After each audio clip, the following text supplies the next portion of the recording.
नमस्कार। मीटिंग में शामिल होने के लिए आप सभी का धन्यवाद।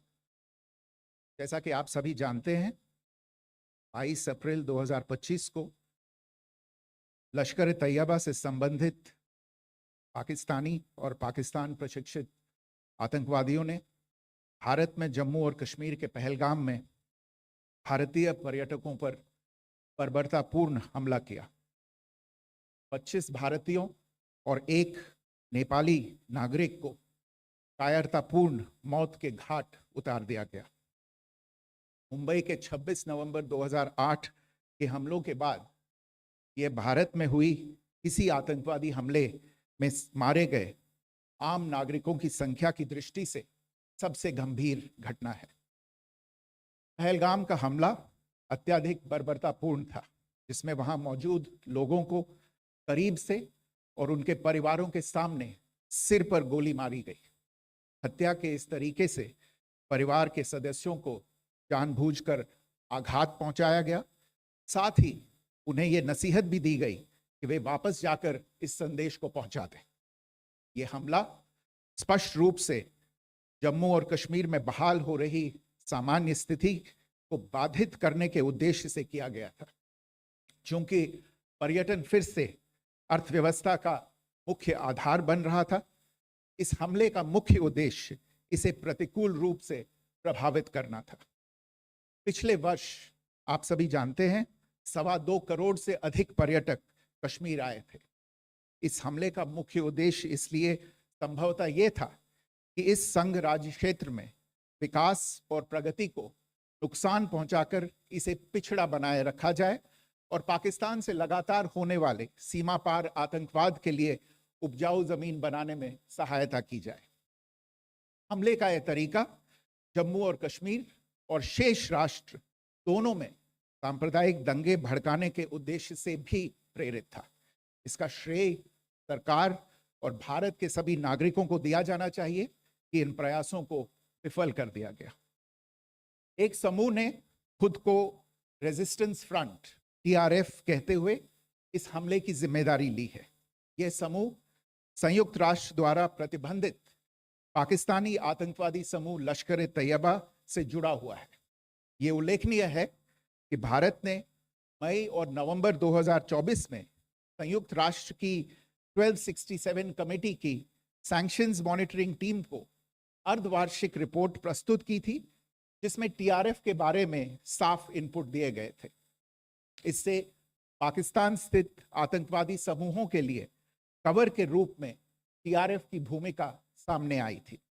इससे पहले भी दिसंबर 2023 में भारत ने इस टीम को लश्कर तैयबा और जैश ए मोहम्मद के बारे में सूचित किया था, जो TRF जैसे छोटे आतंकवादी समूहों के माध्यम से अपनी गतिविधियों को संचालित कर रहे हैं। इस संबंध में 25 अप्रैल को UN सिक्योरिटी काउंसिल प्रेस वक्तव्य में TRF के संदर्भ को हटाने के लिए पाकिस्तान के दबाव पर भी ध्यान दिया जाना चाहिए। पहलगाम आतंकवादी हमले की जांच से पाकिस्तान के साथ आतंकवादियों के संपर्क उजागर हुए हैं। रेजिस्टेंस फ्रंट द्वारा किए गए दावे और लश्कर तैयबा से ज्ञात सोशल मीडिया हैंडल द्वारा इसको रीपोस्ट किया जाना इसकी पुष्टि करता है। चश्मदीद गवाहों और विभिन्न जांच एजेंसियों को उपलब्ध अन्य सूचनाओं के आधार पर हमलावरों की पहचान भी हुई है। हमारी इंटेलिजेंस ने इस टीम के योजनाकारों और उनके समर्थकों की जानकारी जुटाई है।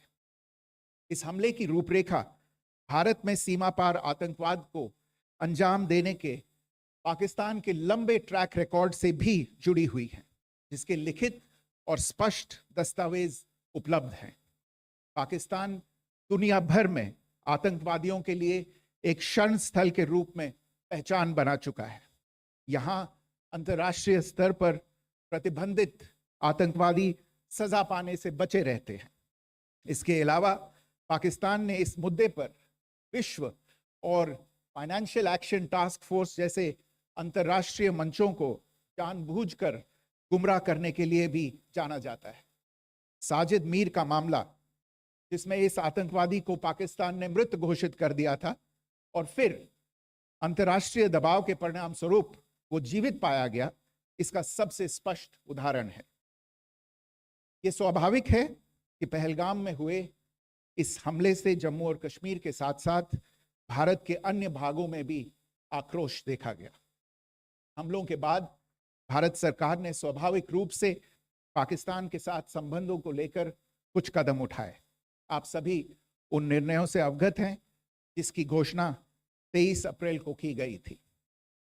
तथापि यह आवश्यक समझा गया कि 22 अप्रैल के हमले के अपराधियों और उनके योजनाकारों को न्याय के कटघरे में लाया जाए। हमलों के एक पखवाड़े के बाद भी पाकिस्तान द्वारा अपने क्षेत्र या अपने नियंत्रण वाले क्षेत्रों में आतंकवादियों की इंफ्रास्ट्रक्चर के विरुद्ध कार्यवाही करने के लिए कोई स्पष्ट कदम नहीं उठाया गया है।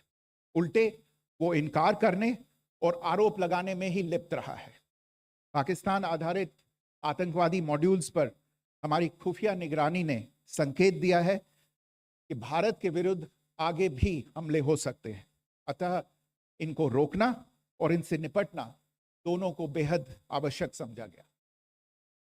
आज सुबह, जैसा कि आपको ज्ञात होगा, भारत ने इस तरह के सीमा पार हमलों का जवाब देने और उन्हें रोकने तथा उनका प्रतिरोध करने के अपने अधिकार का प्रयोग किया है। ये कार्यवाही नपीतुली, नॉन एस्केलेटरी, आनुपातिक और जिम्मेदारीपूर्ण है। यह आतंकवाद की इंफ्रास्ट्रक्चर को समाप्त करने और भारत में भेजे जाने वाले संभावित आतंकवादियों को अक्षम बनाने पर केंद्रित है। आपको यह भी स्मरण होगा कि 25 अप्रैल 2025 को संयुक्त राष्ट्र सुरक्षा परिषद ने पहलगाम आतंकवादी हमले पर एक प्रेस वक्तव्य जारी किया था, जिसमें आतंकवाद के इस निंदनीय कार्य के अपराधियों, आयोजकों, फाइनेंसरों और प्रायोजकों को जवाबदेह ठहराने और उन्हें न्याय के दायरे में लाने की आवश्यकता पर जोर दिया गया था। भारत की आज की इस कार्यवाही को इसी संदर्भ में देखा जाना चाहिए। Good morning. Thank you all for joining this briefing. As you are all aware, on April 22, 2025, Pakistani and Pakistan-trained terrorists belonging to the Lashkar-e-Taiba carried out a savage attack on Indian tourists at Pahalgam in Jammu and Kashmir in India. They murdered 26 people, including one national of Nepal, causing the largest number of civilian casualties in a terrorist attack in India since the 26 November 2008 attacks in Mumbai. The attack in Pahalgam was marked by extreme barbarity, with the victims mostly killed with headshots from close range and in front of their families. Family members were deliberately traumatized through the manner of the killing, accompanied by the exhortation that they should take back the message. The attack was clearly driven by the objective of undermining the normalcy returning to Jammu and Kashmir. In particular, it was designed to impact the mainstay of the economy, tourism, with a record 23 million tourists visiting the valley last year.